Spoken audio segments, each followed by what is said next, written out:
When they come, and they will, they'll come for you. I have an army. We have a Hulk. Well, I thought the beast had wandered off. You're missing the point. There's no throne. There is no version of this where you come out on top. Let me infiltrate the beat, concentrate the heat.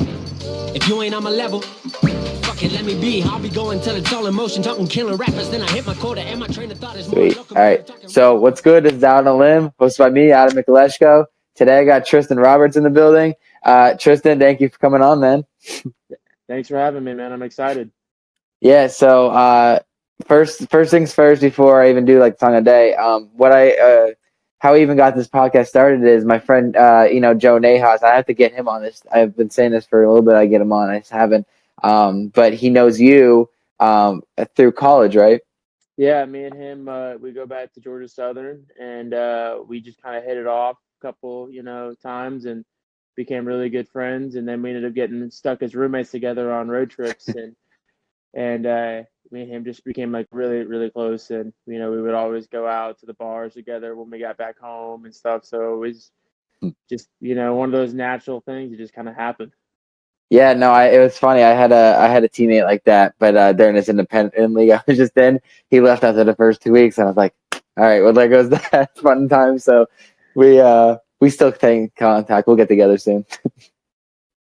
Yeah, but no, keep going. I was just saying, man, it's just one of those things, man. It's like once you find your best friend, and it's like you leave, like your teacher's like, wow, I don't know who to make friends with now, man. It just it was like, I don't want to make friends with anybody else. You're just gonna leave me like everybody else. Well, that's what it was. I had such a bad luck thing when there's no such thing as bad luck in my mind, but when I was throwing with a couple, my first friend was Corey. He left.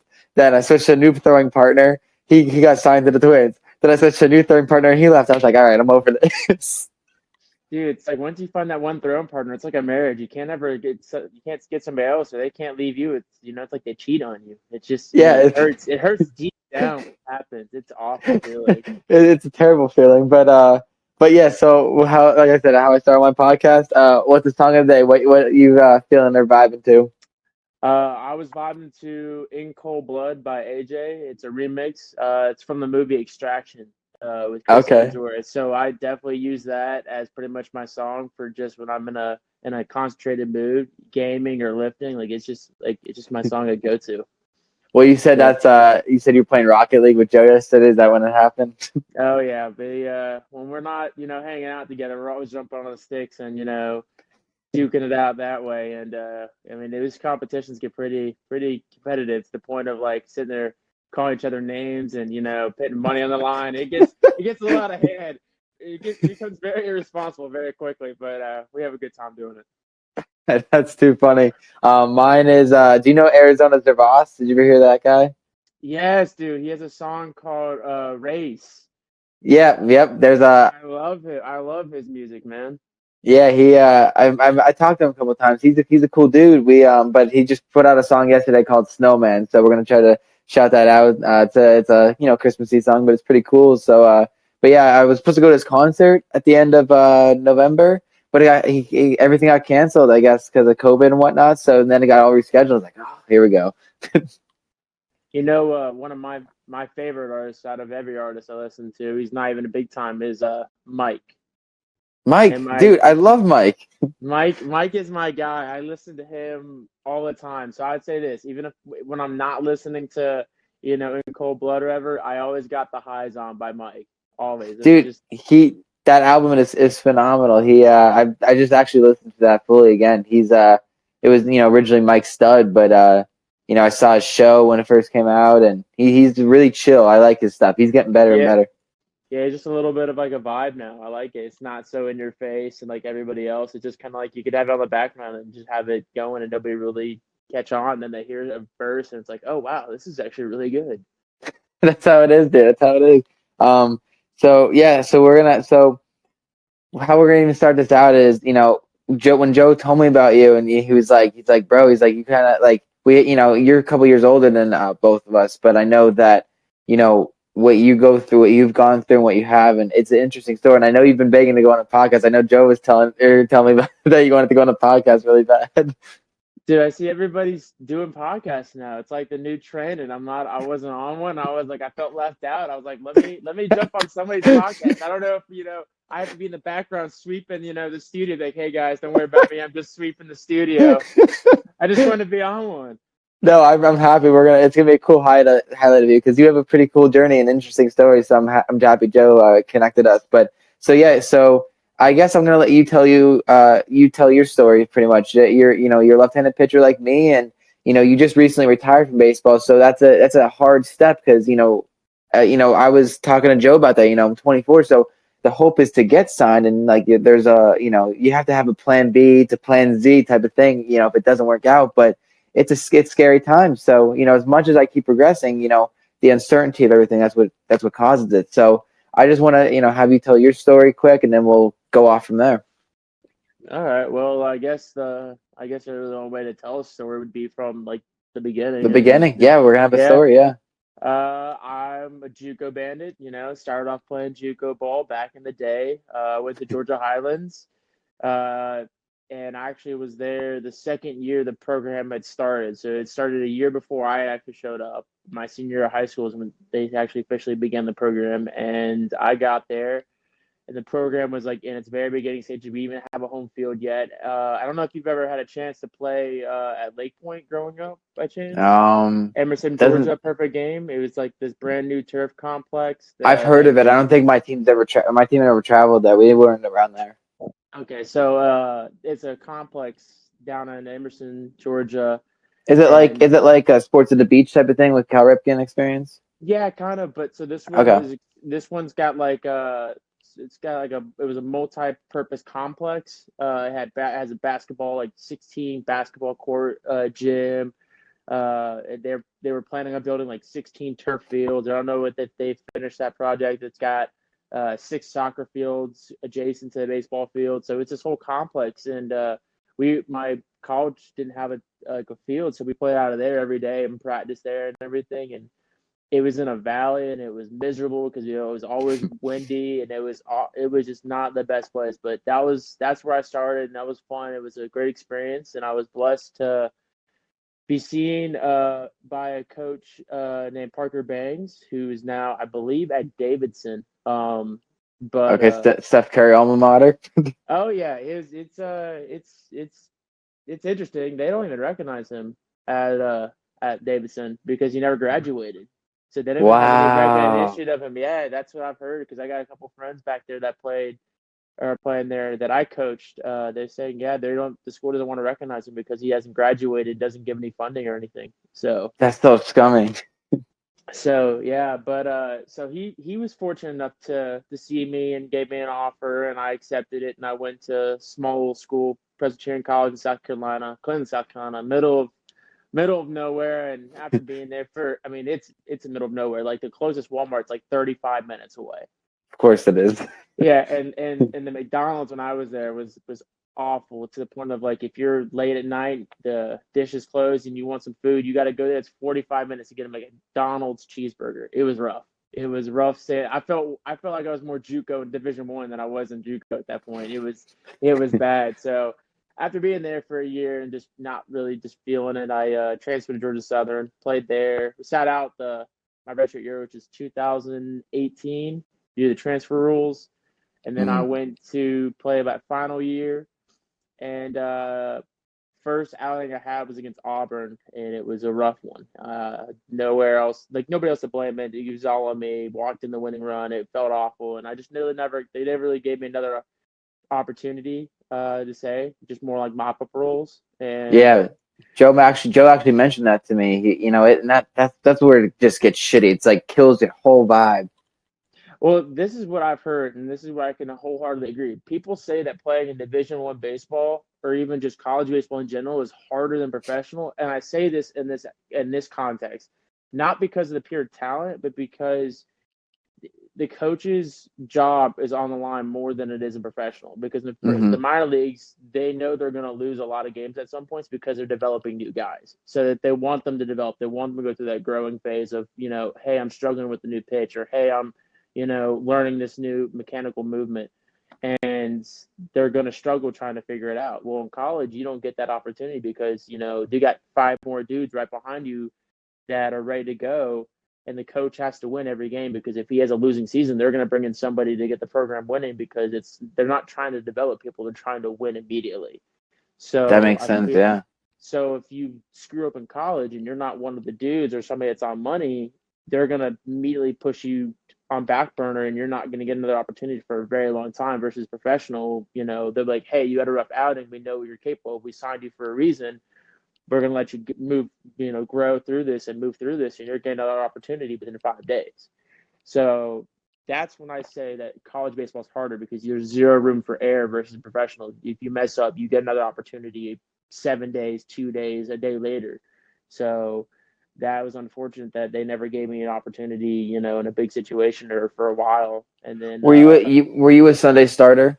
Correct. no, I would actually was a reliever all through college. Oh That's wow. not true. I was a starter my freshman year of college, and I had appendicitis, and I ended up was out for a month and a half. And by the time I came back, we'd missed all of our non-conference games. So they said, we're not going to pitch you. We're going to let you just play the outfield and hit, because you've missed a whole month. You haven't been throwing, and it's not your fault. It's just you never were got on the mound. And by the time I was back on the mound, I was in a reliever role, and that kind of stuck with me the rest of my college career, because everybody's like, he's lefty, he throws kind of hard, so we're just gonna pit him towards the end of the game. And Wow. then the funny thing is I love starting. I love having routine. I love waking up knowing, all right, this is what I have to do today. This is how I have to get my body prepared, and this is what I'm gonna push my body to. But reliever, it was like every day I have to be at the same level, regardless of how I'm feeling, regardless of how I threw the day before, or how my body was feeling after working out. I liked it, but it just wasn't like the best situation for me. And then it was ironically after college, I was blessed to be signed by the Cleveland Railroaders, and they made me their fifth starter in their rotation. So Wow. yeah, so I went from back end bullpen to starter with like zero transition period. It was pretty wild and crazy, to be honest. Wow. So that's because Joe with the Cubs, I know that he was relieving and went to starting, and I'm the same way. I'm a starter. But then this year I was like back and forth, and it was reliever. I get that pain, dude. That's just hard. It's like put the toll on your body, and then you just threw. All right, I threw really great, but now I'm really tired, and then you have to be ready for the next day. Yeah, it's literally. I'm trying to remember who told me this. I was talking to one of my old teammates, and he had thrown, I think it was like 3 days in a row. And I walked up to him. I was like, dude, how you feeling today? He goes, I feel awful. I was like, you hanging? And he goes, yeah, my arm is pretty dead right now. I said, are you up, or are you down today? Are you on the active, roster this evening? He goes, I'm on the active roster every day. I was like, you just told me your arm is hanging. And he goes, it's going to hang every day after this too. It's just part of the game at this point. You just got to find a way to get through it. I'm like, I don't miss that life of just not being able to even throw a ball because I'm so sore, but yet I have to make it happen. Well, dude, I even had a kid in my team this year. He had Tommy John surgery, and he wasn't supposed to be coming. He pushed himself to go back into it real quick. So they haven't thrown a lot on my team, and like to the point, like his arm, like he would have a start, and then he wouldn't throw for the next 5 days. He just wouldn't throw at all. That's how he was. He felt great about it, but it's your arm gets to a point where it gets too tired, and it's not that's it. There has to be like enough pitching staff to be able to bounce off of that.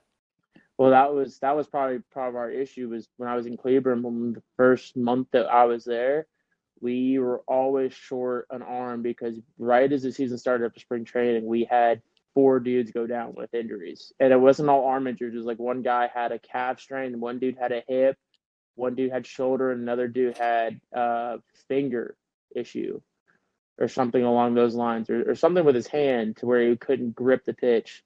Wow. And we were down four relievers for the first half of this for the first quarter, it seemed like. And every day we were like trying to mix and match, who are we going to throw, who are we going to, who's in the pen, who's fresh enough to go. So Hmm. it's amazing, like how in some situations you have all these guys are like, oh, who are we gonna throw, even though they're sore, and then they're like, oh God, who can we throw? Yeah, who's healthy and who can at least lob a ball? It's like bench warmers, when he gets hurt and it's like, you throw newspapers, right? You can throw a ball. Well, do you were you icing every day, or were you rehabbing every day, or were you just trying to give it a break?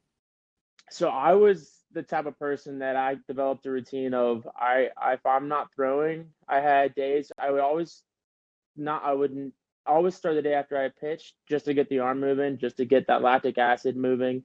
And then I would shut it down the next day. And then I would go to like 120 feet, 160 feet, 180 feet. And then the day before I pitch, I would shut it down again, Oh wow.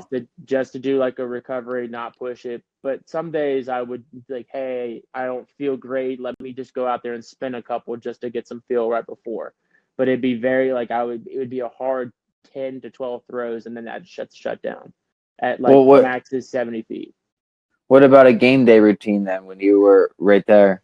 So the day routine was always get to the stadium. I know a lot of pitchers like to show up whenever, because the starting guy can show up, an hour before the game, whenever. I like to view it as I'm not special because these guys show up day in and day out. I'm talking about the fielders, and they play Hmm. every single game, and I come in and play 1 out of 5 or 1 out of 3 or whatever it may have been. I'm like, I'm not special. So I have no reason or no excuse to show up, 10 minutes or an hour, or, 30 seconds before game time. Like, I'm going to get to the stadium when they get to the stadium. If that Hmm. means I just sit in the locker room with my headphones in, just hanging out, vibing, then that's what it's going to be. But I never felt like I was bigger than anybody in that locker room because I wasn't. And that's my mindset. So I would show up about 2 hours, whatever report time was, about 2 hours. Most of the time was away, 2 hours before game. And then around an hour and 10 minutes exactly, I would start moving my body. I'd start slowly stretching out, foam rolling and everything. And then about 45 minutes of a stretch routine, slow, make sure every part of my body was stretched out so I wouldn't have any pulls or cramps. I would start heating and stemming my body with the massage gun, and then after that, I would head to the field and start throwing. Oh wow. So you had a pretty big routine. That's how I was though. I had the same mindset. Everyone's day in day out, and you're the pitcher. Even though I love to be fielding too, I love that shit. But pitching was just on the resume. And but I was always, whenever they were hitting, I always had to end up doing the bucket. And it got to the point where I was like, this is just getting tiring. Like I hate doing the bucket all the time. Like Oh, with I hitting mean, BP. they always made the guy that pitched the night before do bucket, so that was always, That's a good I mean, rule. Maybe yeah, our team didn't but do that. but they always made the rookies do bucket, so I had bucket quite a few times, more than I had to care. I would like to care to admit, but I had the bucket. But I'll ask this though: did you ever get bombed when you're on the bucket? Would you're not paying attention, you get drilled. No, no, no. So bomb is when like you have all the outfielders, all the pitchers, or they all get a ball without showing it to you, and then you're on bucket, and then on three they go 1, 2, 3, and you got everybody lobs the ball at you at once, and you're sitting there going, oh my god, and most of the time everybody just sits there and takes it, and I looked at it, just walked away, and I was like, I'm not picking all this up, you guys, because I did it. I was a part of throwing bombs at the new guys, and I had it done to me all the time. It was just a way of like giving the new guy a hard time. But I yeah, I that you never know, happened to me. you No, never got bombed? Oh, dude, no. it's kind of funny though because the expression everybody gives, including myself, was just like, God, like, okay, great, but now I got to pick up like 30 balls that came out of nowhere. And then But your then now coach is bitching for balls to come oh yeah. back. Oh, the thing is that like it's all about the timing because you got to do it. You got to like time up with what the coach is looking at. Like you got to look at his bucket. All right, he's running low. All right, so now he's gonna need balls pretty soon. Like let's get all these balls to this guy at this second because you're sitting there like where you're looking at your bucket, you're looking around like where'd all the balls go? Like you don't have any of them, but they're getting hit, so you just don't you don't have them. And then you're like, oh crap, I got to pick up 15 to 30 balls or whatever it is within like 10 seconds because the coach is screaming at you, he needs balls. And And then he starts getting mad at you because he looks behind him and all he sees are these balls everywhere. Like, you're not doing your job. He's like, "What the? Yeah, you're not doing your job." So it's like, not only are you screwing with him, like getting him like just absolutely just beyond like overwhelmed with baseballs flying everywhere. You're getting him in trouble with the coach, and he just like, I don't know what to do.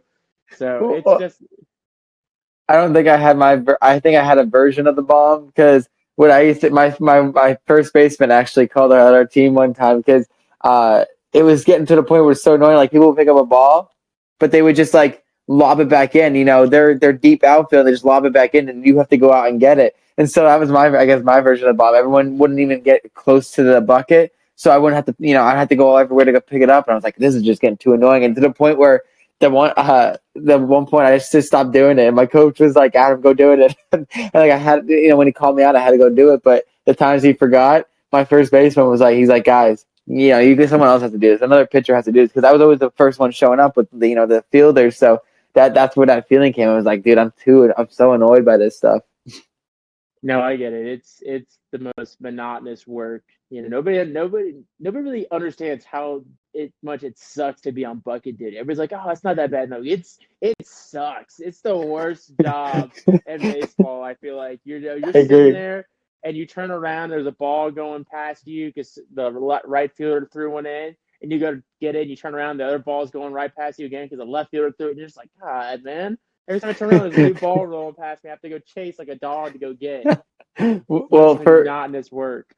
Well, for anyone who just didn't understand any of that conversation, pretty much bucket duty is when the fielders and batters are taking BP, batting practice. The coach is throwing to them, and they have to hit it out. And you're standing usually behind second base, right in the line of the outfield and infield, and there's a screen in front of you. You have a bucket, and then everyone's catching the balls and chucking it back to you. So you give it back to coach, and just the process. But yeah, so after that year of professional baseball, what ended up happening then? You're what, 23, 24 at that point? No, I was 20. I was 26. So I actually, before COVID, I had talked to a team called the Grand Prairie Airhogs in the American Association still, at the time, and I had talked to them, sent them some video, and they said that they really liked what I had, and that they were very interested in. And at this point, I'm in Georgia. I'm not even in Texas yet. And that they were inviting me to spring training. Well, right as I'm literally about to head out, like the week before I'm about to head out and throw live for them, COVID had hit like its peak. Like everybody started, like at that point, it had already been shown. The NBA had already had their shutdown. MLB had their spring training shutdown. And I'm sitting there looking at the news, going, something's gonna happen. Like it's. I don't want it to happen. I'm praying that they're just gonna, like, an independent ball. You can speak from this. There's not a lot of fans, like regardless of the league, unless it's just a freak night where it's like a huge promotion or it's a Friday, you just happen to get a ton of fans. Like at most, depending on the league, you might only have like 1,500, 2,000 fans in the stands. So like you can easily space that out within some of these stadiums. They're pretty big. And I'm sitting there going, okay, maybe we'll still try to make this work. We're not going to have 35,000 people in the stands. We can make it happen. And then I got the call saying, hey, season's now no longer happening, period. We're not even going to try to push it back. We're just going to go ahead and just not have a season. And I ended up calling the team multiple times to go out there and like, hey, what's happening? Like, I'm still wanting to make this happen. I can do a quick fly out. I can, pitch for you guys in case all of a sudden the commissioner changes his mind and we do have a season. Like, I'm ready to go. And just unanswered call after unanswered call for 3-4 months. And then all of a sudden, I come to find out that team even disbanded. They had completely just shut down, no longer was Wow. gone. Yeah. So that was interesting. So now I'm sitting there going, I'm back at square one, and it's middle of June at this point, and I just said, you know what, I'm gonna go ahead and move to Texas because I knew there was other opportunities there. I was gonna go to grad school during COVID, not waste my time. That's part of my backup plan. So I'm 24 at this time. 24 at this time, I'm sorry, 25 at the time, 24, 25, and I'm in Texas in grad school during the 2020 year. And then I'm doing my research, trying to find out where I'm going to go next. Like, hey, where am I going to play? Who has opportunity for me? And there's a team that was the same distance as the team I tried to initially play for, just further south. So I drove and worked out with that team. We actually played a couple of spring training games against them with the organization, the Black Sox, which is like Yeah. a minor league team for independent ball. Like they're like the feeder program. Mhm. I know that guy, Joe Torre, runs a great organization there, and he gets a lot of guys signed to independent ball and a lot of high end leagues. He's really good at what he does. He's been doing it for, I think, close to 15 to 17 years now. He's done it for a while, and had the opportunity to play with them and pitch, and got signed and played this past season. And unfortunately, I was released twice. After following my Atlantic League release, I came to Arizona trying to pitch and get signed by an affiliate, and just had a hard look at the finances and decided 26 years old, is old for the game, and I'm out of money, and it's just time to make that move of just taking that next step in life and move on to something else, which is unfortunate. Wow. Yeah, I mean it's hard to even talk about that stuff. Because me looking at 24 right now, I have this backup plans. It's like I have like money making moves, and I'm at the point where I'm making some money. It's not like much money yet, but that's where it gets scary. And I was even talking to Joe about this. I was like, because you have the people, the naysayers in your life saying, they're being negative, and they're like, you should just quit already, and that it's hard to hear that, but then you have some people who believe in you, and then I just talked to Joe about it because I was getting in my head a lot recently, and I was like, what do you, what would you do if you were in my shoes? And he's like, well, Joe was thinking about quitting his junior year in college, from what he told me, and then he was like, I would have quit by now, but he was like, but you keep progressing, so really try to give this a try, and so that's where it gets hard because you have people negative, and you shouldn't be listening to anyone negative. I know I talked with you this really quick over text, but you have people who are like, go for it, and it's about what you do and how you can make the money. How you can make maybe passive income while you're there and see where it goes. Yeah, so like I had the exact same people telling me, not the same story, same thing being said to me, same mindset, and to like elaborate a little bit on it, and like even what Joe was saying. Yeah, Joe, being with Joe every day in college and talking to him, getting where his mindset was, being a guy that he was, and being on money, we both were really unhappy with the situation that we were unfortunately placed in at Southern. We both loved the school. We both loved our teammates. We just had some disagreements with the coaching staff, which like every player is going to have disagreements with the coaching staff. Like no team is 100% happy with every situation. And when I say that, like I'm talking about player situation. No players are like not every player is gonna be happy. Oh, I'm happy with my playing time. No, there's always gonna be disagreements with the coaching staff. Like, hey, I think I should get an opportunity, this and that. But the overall experience I think we both had from Southern was a positive one. But we both had times where we're like a little bit frustrated with what had happened and what was transpiring.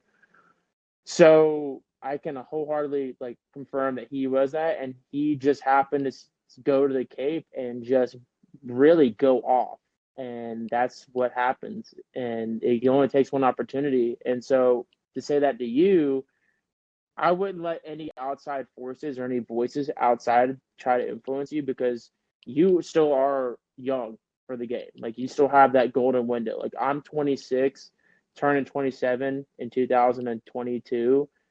I'm considered old. Like most guys at my age are already in the show or are already retiring due to arm fatigue or whatever. You're still young in that aspect of 24. You already had your foot in the door playing professional baseball before I did, technically age wise. So I would continue to push forward and not let anybody get in your head or anybody distract you from this because you only have one opportunity in life. It's your Right. life. Don't let other people influence you with what makes you happy. I would run it until the wheels fall off. If that be your arm gives out, that be you look at your financial situation, which is my biggest problem was I ran out of money. Like you know just as well as I do, and most anybody that listens to this and or plays baseball is going to know that minor league baseball players, independent baseball players, don't make anything. You really don't make any money. $1,200 a month, depending on your status, and that's when I say status, like you could be a guy that was in the big leagues and come down, and you're still making awful money, but you might make a little bit more than a rookie, but you're still making like $1,200 a month. So I wouldn't let it people get in your head. Just rock it till you know you can't do it anymore. Because Right. it's your life, it's not their life. And I tell Joe this all the time: if it's just life or social relationships or whatever, you're gonna have outside factors. Everybody's gonna try to tell you you can't do it. They're gonna give you their 2 cents. They're gonna give you, hey, this is why I think you should move on to something else. Society in general doesn't like to see have. It's very few times or even moments where society wants people to have success. Everybody wants somebody to not be above them. They always want to be at the same level. So if you start progressing, they're going to come up with their reason of why you should stop, so they don't feel like you're moving on and progressing ahead of them in life. It's Like actually funny you say that. Yeah, keep going. I'm sorry. so the biggest thing I've noticed is the biggest critics you're ever going to have are your family members, because they're the ones that they do it out of love, but they do it unintentionally because they want you to be safe and they don't want you to risk your future or risk something. They want you to be financially secure. But if it's something that you're passionate about, you just have to do what's best for you and know in your heart and in your mind that there is a risk that comes with it. But in the long run, it could be worth it. But even if it doesn't end up happening, because there's millions of people just like me and you who have aspirations to play in the big leagues under the big lights and the show and everything. But a lot of the time, just statistically, it's not in the cards for us. But you got to give it that shot until you absolutely know it's never going to happen. But you can look back and go, I did things and spent time with people that I would have never experienced if I hadn't kept going and pushing myself. Like I can say proudly that I played with a guy that was on the 2015 Mets World Series roster, who knows DeGrom, knows Noah Syndergaard, was there when they lost, unfortunately, but was, able to have those conversations with him. I got to face a guy that was in the big leagues who's a potential Hall of Famer in 5 years, Brandon Phillips, if he decides he Yep. doesn't want to go back into the league. So did I make it to the show? No. Did I get to experience it almost by playing with these guys who are still playing, getting re-signed and going back into major league rotations? Absolutely. But did I have my people telling me, you need to stop, you need to not even pursue this? Yes. But I rode it till the wheels fell off, and I can look back and going, I didn't go where I wanted to go, but I went farther than anybody thought I would have, and I got to experience things, and now I can proudly with a smile on my face say, I went as far as I could physically go, and I got to experience things that most people would dream of, talking to major leaguers, having a casual conversation like we're buddies, shagging, BP with them and just having a good time. So Right. Well, that's. I mean, it's that I'm so happy you said all of that. Pretty much. I mean, it's cool to hear that stuff, and obviously, you don't want your mindset to stop. And you could get that potential break. Like you said, it literally takes one person to see you, and no matter what level you're at, that's what I love about baseball. No matter where you're at, if you're good enough, someone's gonna find you, and that's how it works. And so, that's where I have to go in. Like I just threw a bullpen with Joe yesterday, and it was great. It was a good time, and looked good. It's just working on my splitter and whatnot. That was my big issue, but everything was there, and it's cool to see progression. But you always have the naysayers. Started out in high school when for me personally, when I was in high school, I always just said I want to be in the league and MLB and whatnot. And of course, you get made fun of for all that stuff. That's such a far shot because as a freshman in high school, you say that because you're excited and but that's the thing. And then you get made fun of for it, and then you keep going up. And to me, I never cared about that stuff because I always felt I was I could get there. And so even this year when when I had something professionally now. A little stint in it so far and hopefully it continues to grow now. It was cool to, even have that little bit of a little relief, and then having people be like, shit, he's kind of doing something, even though I didn't say anything. I let other people say something on social media or something, like give me a shout or anything. I didn't want to say anything. And then, I just heard recently my friend tell me like there's some people back home making fun of me because they didn't think they were like I know way better people than him, and how he made it in them doesn't make sense. I was like those people are the people who don't reach out to me. I don't talk to them. They're just gonna be a hater, and that's fine. I love that stuff. Like that's what I think that's one thing that motivates me because I want to just like I want to make it, be on TV, pitch a World Series, pitch a great game and win the World Series, and then have me on TV, and there are people at the bars be like, "Oh, I knew that kid," and then I come back home and and they're like, "Hey, you remember me?" And I'm like, "Who?" Like that would be Yeah, like that would be something. who was it? I think it was Riff Raff. He goes, "I want to pop off and act like I don't know nobody." That's how I wanted to be for the longest time. But just act like come back home and be like, "Yeah, I completely proved all you wrong. Made you all feel Well, stupid." But no, well, you still kind of did though. I mean, that's the thing. Like, it's you made it to a level where it's considered professional. You get paid for it, and that's a cool part of it. But it's the next step of trying to get to that point, and it's a journey in and of itself. But that's where you can't. You had to like I knew this right from the beginning because it's such a long shot, but you got to work your ass off, and that's why you have all these other plans to try to make it. And it's a scary thing. It's stressful. It's fucking crazy, but it happens. But it's it's a normal thing, it's a random life. I will say that. well, as long as you're taking steps, like every year you make another step or move forward, then just keep going because eventually you're gonna, you know, an inch or a foot adds up at the end of the day. Hmm. You don't have to always be like, oh, I went from a low end independent league to like affiliated ball. No, if you went like I went from a low end independent league to a high end independent league, hey, you made a step in the right direction. Keep going until you stop making steps. Then you need to start reevaluating your situation because then you're not just affecting yourself. You might be affecting your future and financial situation of living and this and that. And that's where I had to make the evaluation of like, hey, I'm actually making a lot of steps backwards. And if you even ask Joe this, he said something to me that resonated really well. He goes, I've beaten on every single door. And this is what he said to me. He goes, you've beaten on every single door. You've driven through the night from Texas to West Virginia that drive like 12 plus hours. And I made it within like 15. And I slept in the back of my car in Arkansas for 2 hours and got back up and drove to West Virginia to make a road trip. So I got to the stadium and signed the contract and jumped on the bus. So like, he's like, you've done everything you can physically, emotionally, and financially do. It's just time to make that decision of like, is this financially making sense? Are you gonna be okay?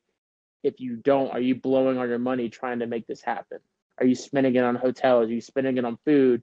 And then when at the end of the season, are you even have enough money to get an apartment? Hmm.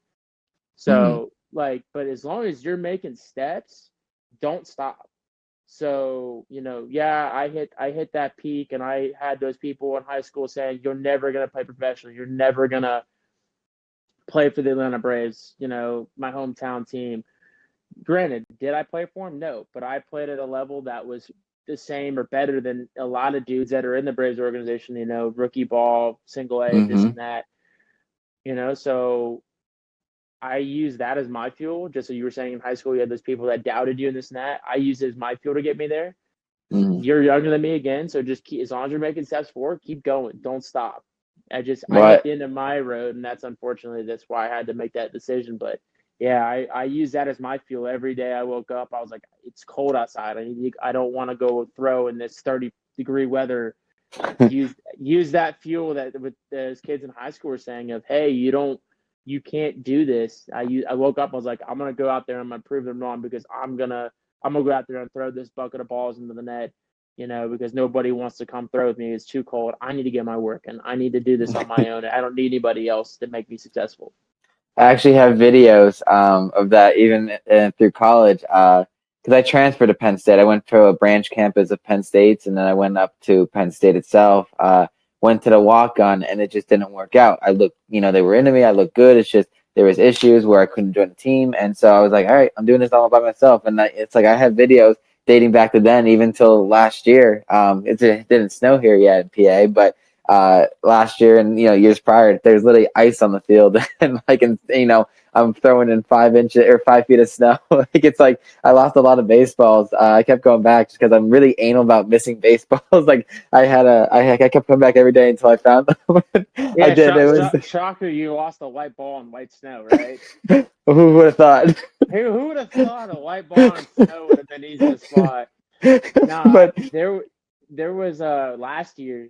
I'm assuming you heard about the snowpocalypse in Texas last year. How it got like no. really cold and like Oh wait, yeah. So I was in the middle of that in Fort Worth. I was living, like I said, I went to TCU last year and did a whole year of grad school during COVID, but I was living in the middle of it, and it actually got out to like -1 outside, but the wind chill made it feel like -20. And I'm not making this up. Like it got so cold and so windy and so like icy outside that there was a break in the snow, and one day, and I went to the field and just started throwing, and the net had actually like frozen solid, and the ball was trampoline offing it, and like so I say the baseball and snow like jokingly, but I lost a baseball or two because they would, instead of like hitting the net and dropping, they're trampolining off and going in the snow. So I'm sitting there going, shit, I'm losing baseballs everywhere. So I stopped, and to get my throwing in, like I started throwing snowballs. No, I'm not playing. No Like, way. I just started making snowballs. I'm like, I'm in a heavy coat, so I'm like already came and make a full motion. I'm just throwing snowballs, just trying to throwing them against a brick wall, because I'm like, what else am I gonna do without losing baseballs? But yeah, I was by myself, and people were like, "It's too cold." Was that the smartest decision on my part? Probably not, but you're on a program. You got to do what you got to do. So I'm out there throwing baseballs in the net in the wind when it's like feeling like 23 degrees. I'm all layered up, throwing by myself with a bucket, or throwing snowballs against the wall, trying to make it happen, because you got to stay on that schedule and that work. Isn't it funny? It's like in those moments, you stop and think, you're like, wow, I make it. My life could be a crazy movie. Yeah, I'm sitting there going, the Rookie Part 2. This is gonna be it right here. He was a lefty. He made it. He threw his hard. I'm like, I got a shot here. And then there was one time I get back in my apartment after doing this, and I go, what am I doing with my life? Is this really it? Am I out here throwing snowballs into a brick wall trying to emulate, making it to the show? If this is a movie, good God, I want a new director. Did you really off topic as I'm talking to you, do you know who you remind me of, like what you look like? I want to hear this. Do you know have you heard his name, Trace McSorley from Penn State? The quarterback? I've heard the name. I can't. Is he like, he's like QB1, right? He's the starting quarterback. He was no, I don't know if he was on QB1, but he No. I'm saying like he's the starting quarterback for Penn State, right? He was when he graduated. He was during Saquon Barkley's little era. But he was drafted to the Ravens, and now he's on the Cardinals in Arizona. So it just made me think about that, because I was like, shit. I was like, you're in Arizona now. You look like Trace McSorley. So funny story is, so actually after college, like right after I graduated, I actually took a break from ball. I was mentally and physically just burned out. I said I need to step away from the game, and I actually took like 5 months off, and I was a bartender at a nightclub in Atlanta. And I have my mixologist license. Like I bartended for like over a year and a half. I've done like everything you could pretty much do in the bartending business. And every night I worked, everybody would come and say, "Hey, you know what you look like?" And I'm like, "Who do I look like?" And they go, "You look like a young Matt Damon. You look like a young Matt Damon." You do. And it happens now. Like I was at work, and everybody's like, "You look like," I'm like, "Don't say a word. Let me guess. Young Matt Damon." Like, "Oh my God, yes." I'm just like, so when you said that, I was waiting for it. You look like a young Matt Damon. I was waiting for it. Well, let's cut the tape. Let's cut the tape. I'm gonna say you look like a young Matt Damon. Oh my gosh, that's too cool. When I was at Penn State, I used to have girls like take selfies with me or buy me a shot or or drinks or whatever, or offer to buy me it. But it was because Kirk Cousins from the Vikings. People say I look like him, But I'm like, no, he looks You like me. do. Yeah, I was like, You no, do look I was like like, Kirk he Cousins. he looks like me. Let's get that straight because I had more fantasy points than him, guaranteed. What you need to do now is next Halloween you need to buy a Kirk Cousins jersey, but you need to buy a Washington football team one, and you need to walk into it and scream, "Do you like that?" Did you ever see when he did that after a game? Whoa. The press Yeah. asked him, he's like, "How do you feel about it?" He goes, "You like that? You know you did. You like that." So you need to buy a Washington Redskins and put Kirk Cousins on the back and just walk in the next Halloween and just start screaming that everywhere. And I bet $1,000 everybody's gonna go, "Is that Kirk Cousins?" I got to get on the podcast and just see it. Not even mention names, just see what happens with it. You just need It's to so wear a Vikings or a Washington football jersey and just see what happens. I'm pretty sure people would get you confused. I'll go to Minnesota quick. If they make it to the playoffs, I'll travel there and vlog the experience of that. No, don't even tell people who you are. Just start walking around taking selfies at people and be like, "Yeah, I'm sorry. I just wanted to interact with the fans today. I just wanted to, get a and see how many people just say you're Kirk Cousins. Just see how many people believe you." That'd be too funny. Oh my gosh. But yeah, it's, I like that.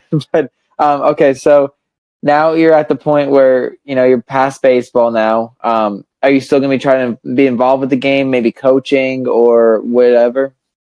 So I really did try to get into coaching, and I'd still have a passion for the game. Like it honestly has been my identity for 20 plus years. So stepping away, cold turkeying it has been very hard for me.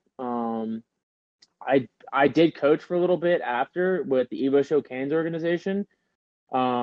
They just didn't have enough, hours and players to work like to send my way to work with. So I just had to take a step away from that just to make some more money because I had burned everything from playing.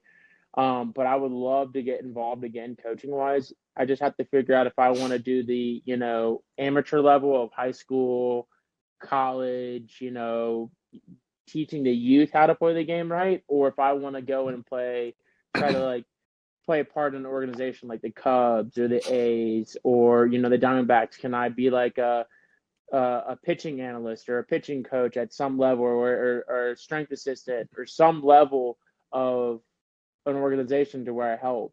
Because again, I don't want to step away from the game, but there's just not a lot of opportunity at the moment to where I see myself fitting into a spot because a lot of the Yeah. organizations and places take in-house guys that just retired or just released that decide they want to be a part of it still, but not on that side of the ball. So it's just kind of hard to find a place where I can squeak in there and give my 2 cents or my time and energy. That's interesting. Because I always thought for me personally, after my career, hopefully it's a long, successful one, and I'm a Hall of Fame worthy. That'd be cool. But but like, Have that mindset, man. Don't let anybody tell you else. Just have the mindset well, you're gonna be in the hall. yeah, you see that fly? That's funny. But no, Yeah, that's what gotta kill it with chopsticks or whatever. But I just can you imagine that? I'd be like, oh my gosh.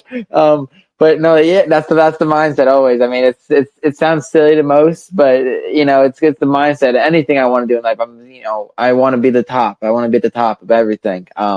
There is actually I started a thing. I didn't post about it yet. My friend and I just filmed the first little intro of it though. It's called it's still a working title, but we're calling it like Inspirational Stories. And like each week we're gonna because whenever me and him are on the phone, it's like we always have like an hour to 2 hour conversation on the phone, and we always end up like referencing people who like made it like with their crazy stories. Like we referenced The Rock, Conor McGregor, all these people like who said they're gonna do something or just however they did it. And so each week we're doing like an inspirational story on somebody and thinking like motivating us, but also like I don't think anyone else is doing that. It's a positive thing.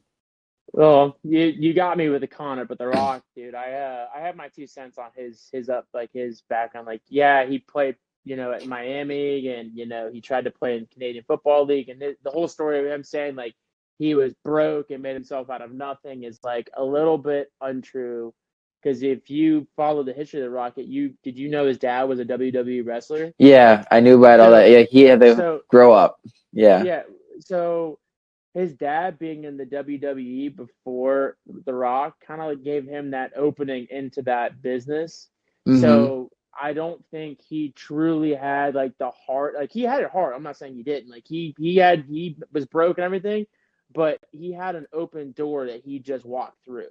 Like I Mm-hmm. feel like Conor McGregor had a real true upbringing of like from zero because he didn't have an open door. He didn't have a father or parent in the industry that he just, you know, had that oh, your parents or you have a history with us, we're going to give you an opportunity. He had to Mm-hmm. make himself out of nothing. So if I want to relate myself to any story, I would want to relate to Conor McGregor if anybody because he Yes. started from zero, like married the same woman he's married to today, no money, and now look at him, you know. Well, that's what I'm saying. No, that was my pick. My friend Sean, he's really into The Rock, and and I think The Rock's story is cool. You know what he made himself into now after branching off of stuff. But yes, McGregor's always been my pick. That's why I like him so much. And I've watched both his documentaries. There's like a hidden one of him when he was like really young and just making it into the industry, and then there's another one. But he's just an awesome dude all around. And not all around. I mean, he has obviously his quirks. Everyone has their quirks, but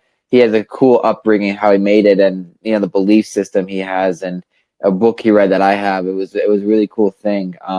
But and marrying the same girl, because that's another thing. Like you want to get in that relationship where you follow the journey of somebody. I think that's a cool mindset. Like you branch off each other, and and then you make it. It's like shit. What a journey.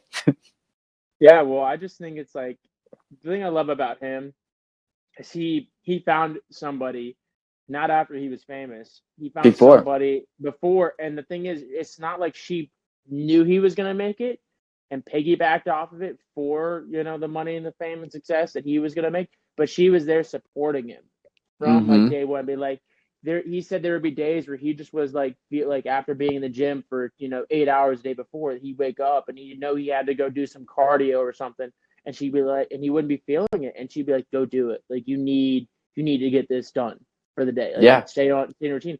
And I just think that's so inspirational that he found somebody that pushed him along the way to make him where he is. And he credits like there, she even in that document, I think I might have seen the same one you're talking about, where he talks about at night, like he would be in the bathroom with the light on, shadow boxing himself, and she would be like, "You need to turn the light off. I'm trying to sleep."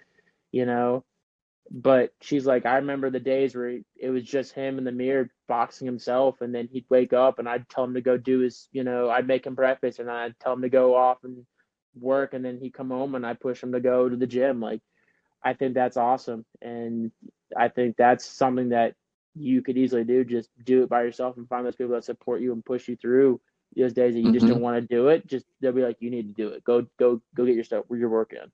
Right, and that's where it's just true. It's real, and it's a cool mindset to it's a cool thing to have a part of your life. But yeah, I mean, so if here's something I always like to ask. We're approaching a little close to an hour, but here's something I would like to ask you. I mean, like you kind of said it to me, but someone pursuing baseball, whether they're younger or now, what is your advice now? Have you've gone through all of it?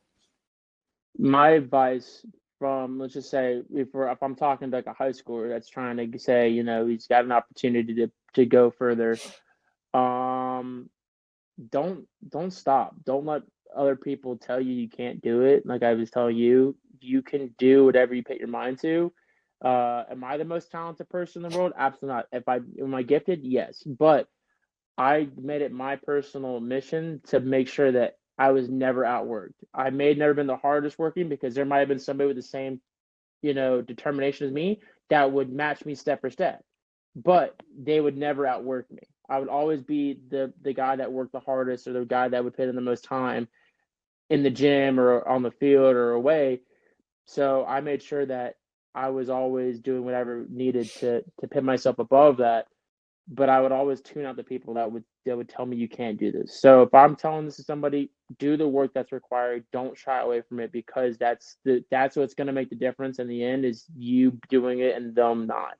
Because there was something that was told to me that resonated with me when I was young, really, really well. At some point, you're going to sit there and decide, hey, I just don't feel like working out today. Well, there's going to be somebody else across the country that's going to get up off the couch and do something. And later down the road, your paths are going to cross, and somebody's going to make a decision to pick you or them, and they're going to pick them over you because they got up off the couch that day that you decided to sit Yeah. on it. You're So, and no, I'm sorry. Keep going. Okay. Keep going. and I was just going to finish like you just keep going until we're all. It's a kids game.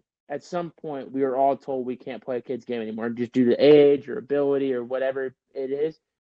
Don't give up. Don't let people convince you you're not gonna make it until you are told by that person that, hey, you can't play the game anymore. When I say that, it's like an organization saying, hey, you just hit that age to where you can't keep up with these younger kids, or hey, you've made it as far as you physically can. This is the peak.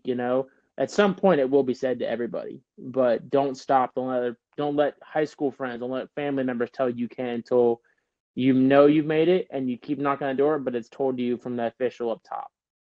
I mean, that couldn't have been said any better. I mean, honestly, it's a journey that only someone who's passionate understands. It's not a lot of people have that mindset. There's nothing wrong with that. There's people who were just cool having 9 to 5 or something, but to make the leaps and bounds, it could be end up being very rewarding, and you never know. Like that's why I want to start that. Like Stone Cold Steve Austin was the same way. The dude grinded his ass off.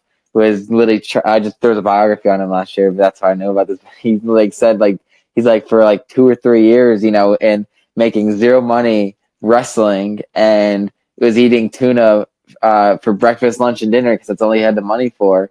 And but look what he ended up doing, and it's stories like that that you never know, rewarding. And for even you that now, yes, you're done playing baseball and you accepted the fact, but there can't be another reason why you can't do something something else crazier that's in baseball that could be bigger than that, and or whatever you're really passionate about. Because I mean, you have the mindset, you have the work ethic. It's gonna, I think you could definitely do something big.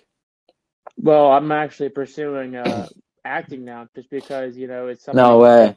yeah, I'm pursuing some other things, acting, just because it's something that I love movies. I'm a big movie buff. I already went and saw the new Spider-Man yesterday, How was 9 that? p.m. It Did you was like it? great. It is so good. If you haven't seen it, I recommend it for sure.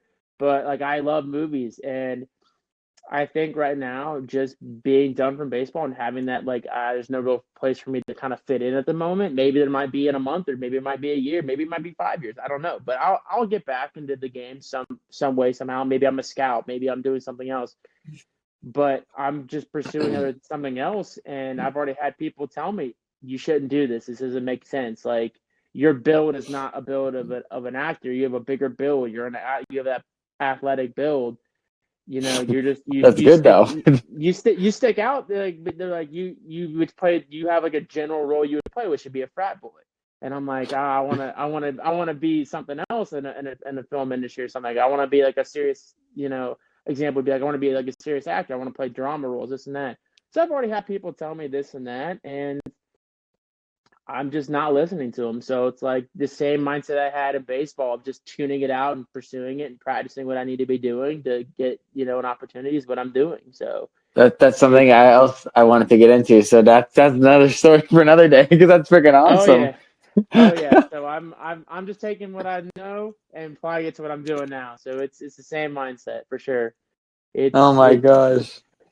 I'm trying new things though. I'm trying to figure out where am I gonna go next and what am I gonna do. And I don't even know if acting's it, but we'll figure it out. Whatever, if you as long as you have the mindset that you're going to be successful. Like McGregor, he was 26, 27 when he had no money and then went to having money. Like it's so possible. And look, he's in his 30s now, multi-millionaire. It's freaking incredible. So it's possible. It's just finding the right niche and seeing what happens. But is there anything that maybe I left out of this that you wanted to say or that you could think of? No, I would just say again, I'm appreciative that you giving me the chance to be on your podcast, and this fly needs to leave me alone. It's now like in my face, but no, I'm really appreciative you He's giving me the he's he's opportunity. the guy. He's the guy that brooms in the background that you were Yeah, gonna he's just like, I just want my 5 minutes of fame real quick. Don't worry about me. I'm just gonna come in and come out. You But know? I'm sorry. Keep going. I'm sorry. No, he's that guy that comes in at the middle of the podcast. Garbage. Let me take your trash can real quick, Yeah. and he gives it back to you, and you're just like, who was that guy? Kill that role. Yeah, dude, that's gonna be my filming industry. That's gonna be me. I'm gonna be that guy coming in. The guy has a serious conversation to see. I'm gonna be like, "Want me to take your trash for you? I'll take the trash." Or, want me to vacuum? I'll vacuum for you real quick. That's every role I'm gonna take in every movie. I'm gonna send you a link after this. Mad TV, an old show, way better than SNL, but they have a skit on background actors, and it was pretty funny. So I'll have to send you that. Yeah, that's me. Whenever you look at my bio of movies, janitor, janitor, janitor, janitor, janitor.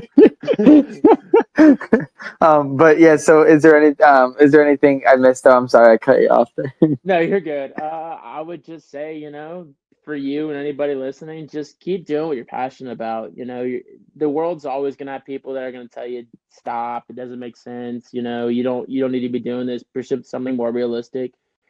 It's your life. Live your life to the point of when that day comes and you're on the bed, you can look back and go, hey, I regret nothing because I did everything that I wanted to do. I gave it 110%, and granted, it didn't work out, but there's no what ifs. That's the biggest thing. Mhm. Don't leave any what ifs on the table, because those are the days you're going to go back going, should I have just pushed a little harder? Should I have just given another, couple, like more time, another month, another year?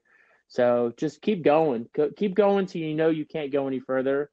And then, don't let that discourage you from trying something else. Keep finding another niche. Keep finding another thing that makes you passionate and makes you happy to do, wake up every morning and pursue. So that'd be like my It's final thing I'd say. Well, it's cool you said it because I agree. I never want to live life with a what if. That's always been the mindset. You never want to have that hold you back. But is there anywhere you want people to follow you? Is there any social medias you want to tag? Yeah, so I'm really big. When I say really big, I'm only really an Instagram guy. I don't really like Twitter. My IG is Tristan Roberts 1. You can tag that in the description if you want or Yeah. whatever. But No, I'll put it on I the don't. screen when you're announcing it. Oh yeah. So no, I really don't use social media a lot. I think social media can be very distracting and kind of push people away. But I will say though, the one vice I have on social media is I have a TikTok. I don't make videos, but I watch them. I watch TikTok. I'm a big TikTok watcher. I like seeing some of the stupid things that people can come up with, and there's some creative people out there. I'll give them that. Oh, I just saw fucking two things funny yesterday. I was dying. It was just so stupid. It was funny. Um, I picked up substitute teaching as a little side gig for some money, and because that was my first major before my major now, or when I graduated with the Penn State was to be on TV. That's so I work with I work like NFL or college games with like ESPN or Fox, and so I'm actually going to work the Eagles game. It just got shifted to Tuesday now, but all the way to work your way up on TV. But my first major was oh, you're a Cowboys guy. Oh Yeah, my yeah, gosh, I gotta should give have you one. known. I Should have should have known, known. baby. How Thank about God I them didn't say anything. Cowboys? I should Yeah, have said anything. I'm not feeling that banner behind you right now. I'm not really feeling that at all. I'm surprised you didn't say anything during the whole podcast there. I'm trying. I was trying to bite my tongue. I'm just talking. I'm just like human. Like this guy, Jesus. Oh, I already don't want to be on And this podcast. first one, when was your last one? 1996. All I gotta say is who's number one in the division right now. No, you're good. I'm busting you, but I will say this though. I will say this. No matter what year it is, no matter what happens, the Eagles could be 0-15, and all I hear is Eagles still got a chance to win the division. I'm like, how? How? It's always said. No matter what the record is, no matter who's in the league, the Cowboys could have the division locked up at 11-3. Eagles still have a chance to win the division. Eagles still have a chance. I'm like, how? I don't understand it. It's just your franchise. well, Always the in the hunt. Cowboys seem to be choking a little bit. They just won, but I think they're choking a little bit. Yeah, Dak's making me. Dak's really starting to really show that big mega contract he wanted. He's really playing up Yep. to that right now. So So it's gonna be so funny because we're the last game of the year. We both face each other. So it's gonna end up coming down to that, I bet, because you guys faced the Cardinals the week before, and so if you guys lose a game in between these next 2 weeks or whatever, it's gonna be really interesting if we win out then. well, they said the Cowboys, if we win, I think tomorrow, we actually clinch a playoff berth because I think the Oh yeah, overall you guys record. will. I think you guys will be guaranteed, if not division, be wild card for sure. But right now, it looks Yeah. like a division for you guys. But well, I was gonna say something before that, but we got on something funny. But shit. But okay, so I'll tag your Instagram and whatnot. But yeah, I mean, this was your first podcast? So how do you feel after? I mean, I'll end it. I'll talk to you afterwards. But Yeah. were you happy? I feel like there's just like that beginning stage of trying to figure out how to look at the camera and how to conduct yourself. But I feel like it went really well. I feel like I would love to keep doing this, and hopefully you have me back and we can go in I would have depth. you back on. Yeah. What I'm pursuing. Now that you're taking a different route in life, but Hmm. yeah, dude, I really enjoy this. This is something I've kind of always wanted to do, and I've really enjoyed, just the natural, back and forth. Yeah, that's what the best part about this is. But I'll definitely be back on, for whatever. I think you're a cool guy, and it's nice and it was cool and balanced, talk to you. So I thank you for having you on, or thanks for coming on. But yeah. And then it was funny because my friend he transferred out of Penn State as a football player and went to another school. And I interviewed him before anything, right when he was announcing that he was transferring, but now he's entering the draft this year for NFL. And so I was like, shit, I'm going to have you back on. That'd be cool to see the progression. He was like my fourth podcast. So it's going to be cool to see the progression of him. Well, so I never mentioned this, and maybe we could talk about this next time. So when I was at TCU, I actually worked for the TCU football program as a way to make money with COVID.